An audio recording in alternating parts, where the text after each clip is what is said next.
Welcome back, gamers. Today I'm going to review Homeworld, Deserts of Kharak. I got the game for a pretty good price since I own the other Homeworld remastered editions. This game mostly is focused on narration and storytelling. If you've ever played any of the Homeworld games, and of course playing this game, I was enlightened to see that the narration in the game is like a Homeworld game. It's got the narration, the cutscenes, and it felt like a Homeworld game, which is really important to the Homeworld fans. I'm pleased to say that the music in the game is also phenomenal. Following the music, there's also voice acting in the game, which is really important. Characters portrayed in the game are really well done. At the same time, you'll be treated with some really nice cinematics throughout the game, which is a watercolored style art you'll see during the campaign missions. There are 13 in all, and it took me about 7.5 hours to beat, which is on the hardest difficulty. Now keep in mind also, I did not rush the game at all, so I didn't quickly try to beat it. I even died once on the hardest difficulty, but overall, it wasn't too hard for me to beat.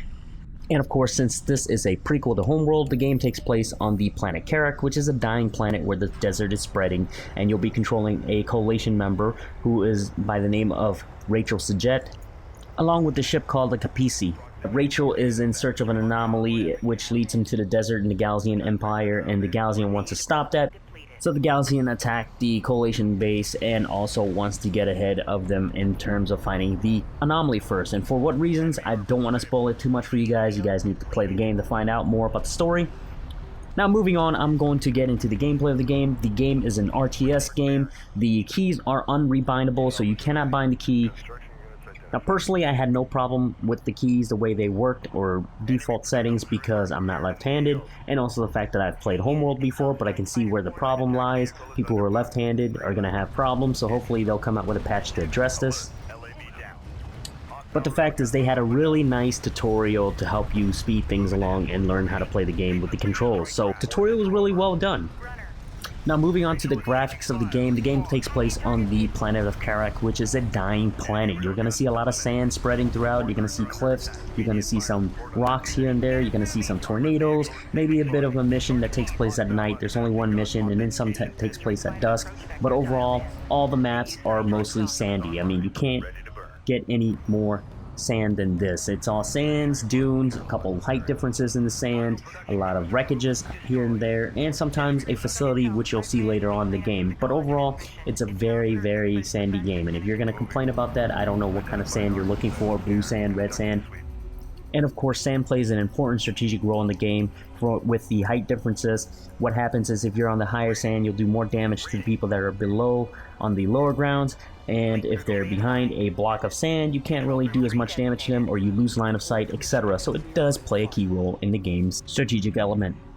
Aside from the sandy environment, how does the units look? I looked at the units, they look quite fine. Gone is the cinematic camera, so I can't really see that whole cinematic effect when you're watching, tons of ships going by or tons of ground units marching in unison. But overall, you can turn off the interface a little bit and see that still. You don't want to pay too much attention to that because, of course, you want to pay attention to the strategy. So most of the time, you gotta have to pay attention to strategy, but it's really damn cool to look at when you see all these ships firing at each other, and the explosion effects is not too crazy, so you won't see explosions flying sand over the place, but they are really well done. And aside from that, the animation of the units are really cool to look at and watch. Especially one of my favorites is watching buggies jump over those sand dunes. It's really cool to watch them just fly over, and for some odd reasons, it's really satisfying for me.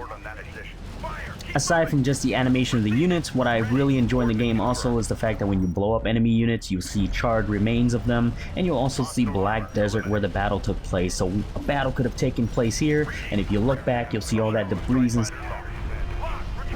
Now, aside from finishing the game and playing the game throughout the story from the beginning to end, I'll have to say that even on the hardest, that kind of stuff is quite immersive. It's more like a paper, scissor, rock kind of game, along with ranged lasers and carriers. Not only that, the AI is set on a path of predetermined courses. So, for example, if you lose a mission and you replay it, you'll notice that the AI will travel in the same direction and you can stop them no matter what. So it was really easy for me. The AI wasn't too smart at pumping out units to stop and counter my units. When I was pumping railguns, they couldn't stop. And because of this, it made the mission really easy even on the hardest difficulty. At the end of the scenarios, at the end of the mission, all I did was clicked on my entire screen and I dragged all the units and I sent them towards the end, and boom, that was it. That was the ending for me. I've killed it all. And I was really worried throughout the game because in the Homeworld game, all your materials that you farm carries on with you to the next mission, or all the units you have and all the upgrades you have. And it was quite fairly easy to do this. When you farm for materials, there's going to be two types of materials for farming. One is blue RUs and one is orange RU. The blue RU is used to make armor units or help in upgrades, while the orange one lets you pump a lot of units, and you're going to be using a lot of that. There's going to be a lot of RUs out there, but at times you feel like there isn't enough RUs, but there is plenty of RUs, so you don't have to worry about it. But one thing that made it into this game that I did not like from the original Homeworld is the fact that you still have RUs left on the map, maybe some couple here and there, and you don't want to send a ship over to gather it, but the problem is they don't carry with you over to the next map. They don't get automatically farmed, so you have to farm it before you finish the mission, just a heads up. Aside from that, your carrier that you'll be using in the game is really powerful. You can switch powers between all sorts of different systems in the carrier. There can be targeting range, there's turrets, there's healing, and also shield. Now each of these play a key role in the game depending on what you want in the carrier, and you also have to collect artifacts, which basically adds more power points for you to use in these systems and also help with the cooling of the ship itself. As you progress through the game, you'll discover more units in the game. There is air units, 3 different types of air units, along with battle cruiser types units, which is the top tier units. You'll have battle cruisers, which are really strong, and the strategy for the game is kind of lacking in depth, but it's really easy to play this game if you understand the concept. It's basically you have smaller units which can attack the armored units easily without getting shot down too quick, and then you have air units can counter all the other stuff, but they get shot down by turrets, etc. So if you understand concepts such as this, you'll be able to play this game. The carrier class units are the strongest units. You're going to have to use railguns and get them from range before they hit in, and you have to use hit and run tactics. So those type of tactics play a key role in the game, but it isn't too far in depth that it's really complex to understand. So once you play the game, you'll understand the strategy right away. Also, as you upgrade the carrier, you'll be able to launch cruise missiles from the carrier, which is really cool to look at, and of course really powerful in a certain radius. Other than that, the game itself is quite fine, aside from the AI being a little bit stupid, and also the gameplay lacking a bit of depth for me because I'm so spoiled by StarCraft, guys. I play Zerg, most of you know that, and as I finished the campaign, I decided to take some of my Zerg strategy and play as the Galzian online and on network. My first game didn't go too well because everyone dropped, and in my second game, everybody couldn't see where their unit was, which was really bad for a first impression of the multiplayer. But luckily, that only happened during the first 2 games I've played, because the other games I played for the next 2 hours didn't have any problems at all. Some matches were a bit laggy, some of them were a bit fun, but I didn't care too much about the ladder system in the game. And also, aside from that, the only problem I see in the multiplayer of the game is the fact that there's only 5 maps in the game. There's a 6 player map, there's a 4-player maps, a couple 4-player maps, 2 versus 2s, and of course a 1 versus 1 map. So the map department is really lacking for the multiplayer part of the game, unfortunately. Hopefully they'll come out with a map editor so people can make their own map, or come out with a slew of new maps.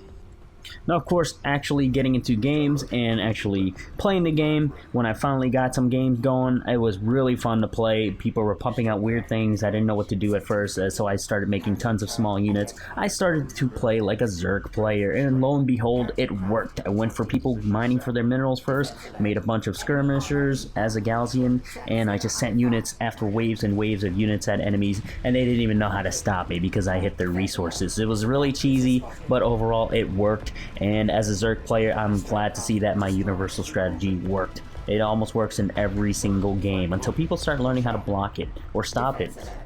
One more thing I forgot to mention is that you can't place units into formations like you did in Homeworld, so that part of the game is missing. After that, I just proceeded to upgrade with cruisers and start pumping out cruisers, maybe a couple small ships here and there that defended, and air units. And at the end of the day, whoever still holds the most resources wins the game. Whoever loses the resources loses the game. So it can be carrier annihilation, or you can play a gameplay called picking up the artifact, where each team delivers the artifact to the middle of the screen. Whoever delivers the most or delivers 5 wins the game. And of course, that's all the gameplay there is. So at the end of the day, how was my experience with the game? Well, the game is fun. It accomplished the mission of being as good as a Homeworld game will get. There are lacking aspects of elements in the game, but some of the small elements in the game makes up for this, and that's what's the most important for me. The game's replayability and survivability will really depend on what's going to happen to the game. What will developers give the game? Is there going to be DLCs? Is there going to be extra maps? We don't know yet. But another thing is that the multiplayer of the game. So the only real reason I can see picking up this game is for the multiplayer and also to understand the lore of the Homeworld, or if you're a hardcore fan. Anyways, that has been my review of Homeworld, Desert of Kharak. Thanks for watching, guys, and game on.